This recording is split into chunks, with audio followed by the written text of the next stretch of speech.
दो माली। एक गांव में दो पड़ोसी थे। दोनों माली थे।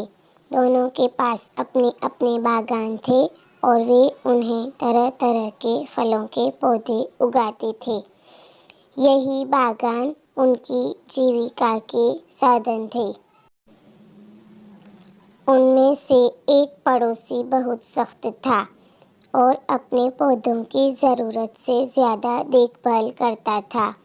उसे लगता था कि पौधों की अगर ठीक से देखभाल नहीं की गई तो वे नष्ट हो सकते हैं।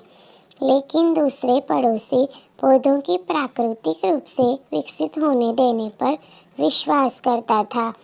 वह पौधों की उतनी ही देखभाल करता था जितनी की उन्हें आवश्यकता थी। लेकिन वह अपने पौधों के तनों और टहनियों को काट छांट न करके अपनी मनमर्जी दिशा में बढ़ने देता था। उससे वह स्वाभाविक रूप से विकसित होते थे। एक शाम बहुत भीषण तूफान आया जिसमें भारी बारिश हुई। तूफान ने कई पौधों को नष्ट कर दिया। अगली सुबह जब सख्त पड़ोसी उठा तो उसने पाया कि उसके सारे पौधे उखड़ गए और बर्बाद हो गए। वही जब दूसरा पड़ोसी उठा तो उसने पाया कि उसके पौधे अभी भी मिट्टी में मजबूती से लगे हुए हैं। उसने इतने तूफान के बावजूद रिलैक्स पड़ोसी के पौधे खुद ही चीज़ों का प्रबंधन करना सीख गए थे। इसलिए उसने अपना काम किया, गहरी जड़ें उगाई और मिट्टी में अपने लिए जगह बनाई।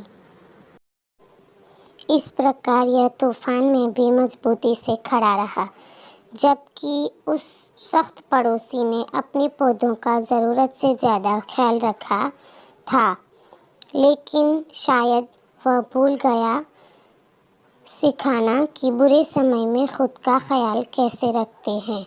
संदेश: अभी या बाद में आपको खुद से ही सब कुछ करना होगा। जब तक माता पिता अत्यधिक सख्त होना बंद नहीं करते तब तक कोई अपनी समझ के अनुरूप काम करना नहीं सीख पाता।